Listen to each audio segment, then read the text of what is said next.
देखो, ulcerative colitis के बारे में चर्चा करें तो इसमें रोगी को काला, गाढ़ा व चमकदार मल आता है।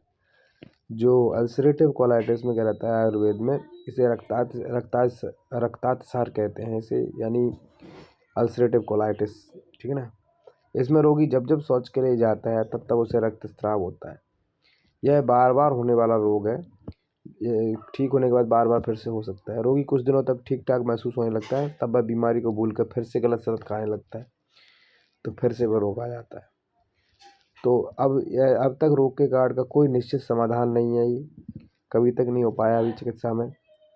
तो मानसिक तनाव तथा रोग क्षमता संबंध अनेक चीज़ें सोची गई कि इनकी वजह से ऐसा होता होगा।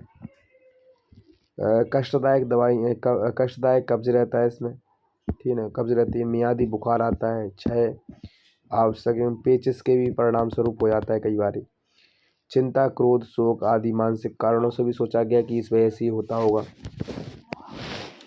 यदि अम्लपित्त यानी एसिडिटी और जठर के अल्सर का रोगी अपना जीवन व्यवहार रोजमर्रा की तरह चलाने के लिए बीमारी का इलाज कराता रहे और दवाओं का सेवन करता रहे, तो समय बीतने के साथ ही दवा की गर्मी पाचन तंत्र के अंतिम अवयव बड़ी आंत तक पहुंच जाती है और फिर अल्सरेटिव कोलाइटिस के रूप में जन्म दे जाती है।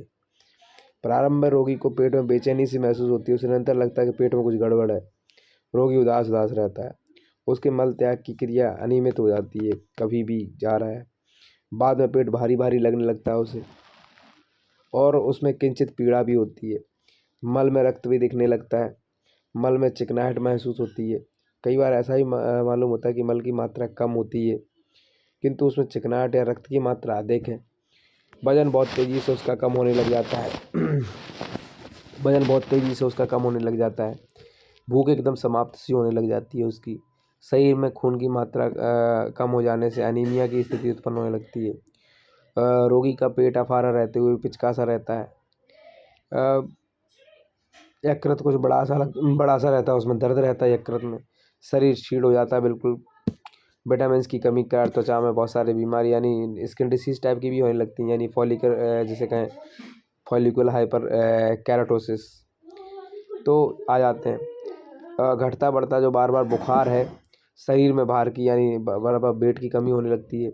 रक्त नहीं होता यानी वही सब खून की कमी होने लग जाती है।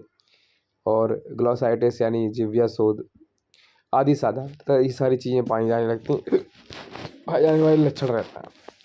पेट के रोगियों का एक बहुत बड़ा प्रतिशत रहता है जो कोलाइटिस से पीड़ित होता है। ऐसे बहुत से रोग पुरानी पेचिश की शिकायत करते हैं कि उन्हें बहुत टाइम से पुरानी पेचिश रही। तो कुछ रोगी कुछ दिनों या हफ्तों में पेचिश की शिकायत करते हैं। कुछ रोगी सफ़ेद आंखों की शिकायत करते हैं, तो कुछ अन्य लाल आंखों की शिकायत करते हैं।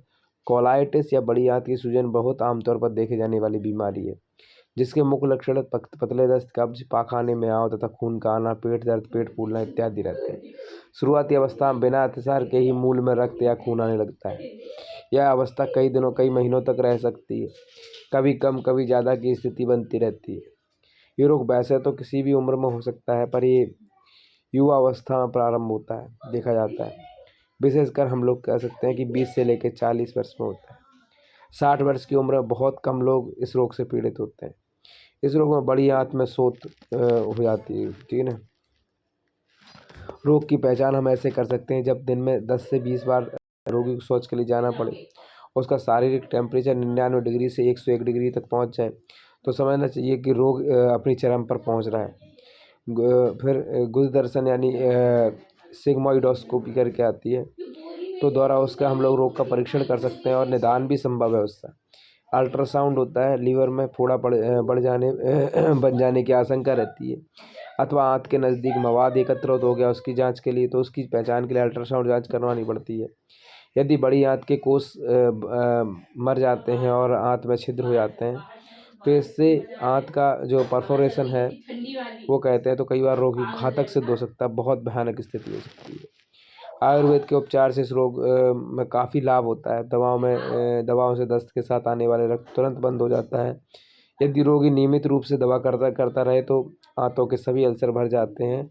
आंत की नई रचना होते ही रोगी नया जीवन प्राप्त कर लेता है। ऐसा ध्यान रखना चाहिए।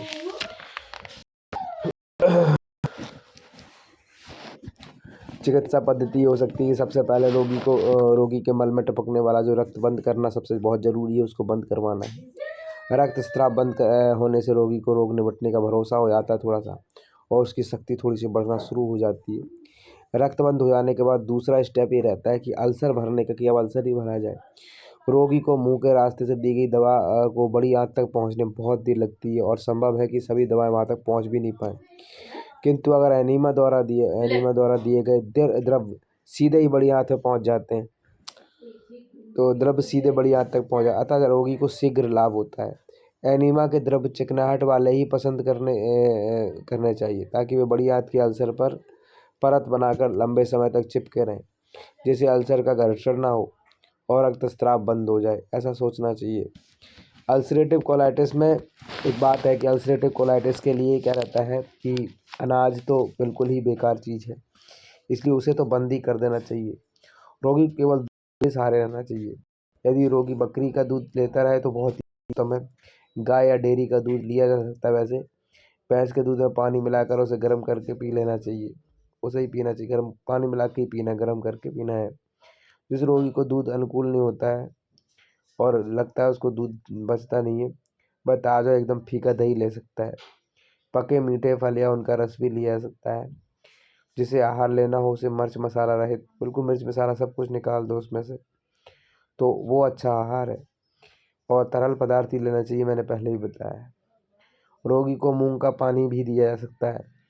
मिर्च, गरम मसाला, अदरक, लहसुन, प्याज, अचार, चटनी, तले हुए नमकीन, गरिष्ठ आहार या मिठाइयाँ अल्सरेटिव कोलाइटिस के रोगी के लिए बहुत बुरी चीज़ें हैं। सहायक चिकित्सा के रूप में बेल और इसबगोल की भूसी, सौंफ और जीरा प्रत्येक समान मात्रा में लेकर पीस कर चूर्ण बना लेना चाहिए। जैसे मैं बता देता हूँ, बाल है, उसके अंदर बेल है, इंद्रजब है, इसबगोल की भूसी है, इन सब चीज़ों को। और अगर आप कहेंगे तो इसके लिए मैं एक और सेपरेट वीडियो बनाऊंगा। तो घाव भरने के लिए कसैले रस वाले द्रव्य अधिक अनुकूल रहते हैं। इस दृष्टि से क्या रहता है कि जो माजू फल है, राल है, मोचरस है, गोंद, इंद्रजौ, उदंबर की छाल, इन सब का काढ़ा बना लेना चाहिए। और उसका क्या कहते हैं, एनीमा लेने से अल्सरेटिव कोलाइटिस के रोगी को शीघ्र लाभ होता है। ये वाली बात ध्यान रखनी चाहिए। इस रोग के लिए विशिष्ट तो नहीं है, इसलिए इसका उपचार लक्षणों के आधार पर किया जाता है और एक लंबी अवधि तक करने की जरूरत होती है। सही पानी, इलेक्ट्रोलाइट पूरा चाहिए। को मुख द्वारा क्लोराइड का कैप्सूल देकर अथवा धीमी गति से चढ़ाकर करना चाहिए। संतुलन ठीक रखने चाहिए। स्टेरॉइड द्वारा सप्ताह में एक बार देते हैं डॉक्टर। तो डॉक्टर्स के हाथ में है, जो हम कर सकते हैं वो मैंने आपको बता दिया है, ठीक है ना। यानी सर्जरी।